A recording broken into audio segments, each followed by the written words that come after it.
And one of the big things, like, what would you say to the athletes who are from June of their junior year till end of year entering into their junior spring, who are solely fixated on, I gotta do a 2K, I gotta do a 2K, I gotta do this 2K, I gotta do one in September, okay, I gotta do one in October. It's head of the Charles Week, but I want to do a 2K before. Like, these are the conversations that I'm getting on Yeah. a very, very daily basis. And a lot of it, I think, is the narrative in the coaching world. Maybe where it's like, hey, like from the above, right? Like kind of like, hey, like what's your 2K? You're not quite there yet.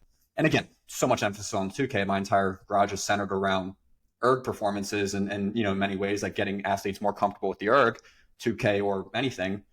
But then also, like, again, a lot of it might be pressure from the parents because the parents only hear about, well, she has to get her 2K down to put Yep. her in position for this amount of money or this or that. Like, I'm just curious to hear your thoughts. I feel like you're one of the better people to kind of hear an answer from, like in regards to that, because you'll give kind of an open assessment. But where is your mindset on that 2K or bust Yeah. narrative or conversation? I mean, you're talking about a guy that understands the need to create a foundation so that your peak performance can be higher. Any athlete that's talking, I need to be doing a 2K before the Charles because I'm going around is not thinking about that 365-day training plan. I have an example of a freshman named Sonia. She recruited out of the West Coast, River City Rowing, and she came in when we first started recruiting her. She was probably in the mid 40s. She's taller, 6-foot athlete from the West Coast. She was in the 740s, but what impressed us originally was, okay, that number's not flying for a junior, but it was the energy, her communication style, her passion for rowing, and just every coach that talked to her just really enjoyed the conversation. And so that was the start. It wasn't a number, this one erg number that got us thinking about that athlete. But from there, right, she ended up committing to us. The first one, I think, in that class to commit, that the freshman class that's here right now. She ends up going low 720s her senior spring, right? Sat in 7th seed of the varsity 8 that was, finished 7th in the club 8 in Boston. So here she is when she's starting the process in her junior year. She's not flying, but what she did have was amazing energy, really good communication skills, ability to talk to adults and have really awesome dialogue.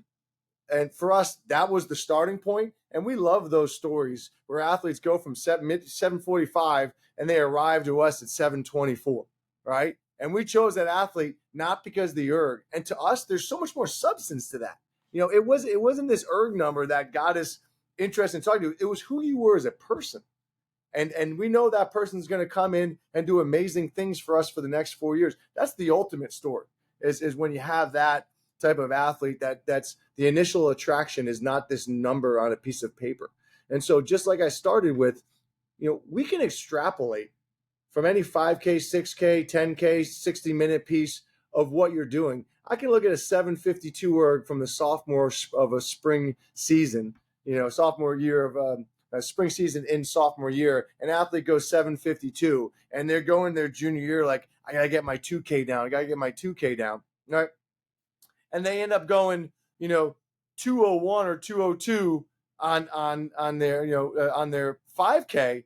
I can instantly know, okay, that athlete's, going to be going, sub 740 right now. I mean, she's showing physiology that's I can extrapolate 7 splits off their 5K or whatever, 8 splits off their 6K and really get a sense of where they're going. So that comes back to building that foundation. If you're thinking about 2Ks in September, right, you're not thinking about building this base foundation of physiology that you're going to be able to then develop to have your peak performance in the spring season. So I would tell those athletes, just, stick to the program, stick to your program, stick to, the long distance, the volume work, high quality strokes, right? Making sure you're moving the body well. Sure, adding in some speed and some AT for sure, but moving the body well, getting the the basics and the fundamentals down so that they are second nature. So when we add on more volume at the college level,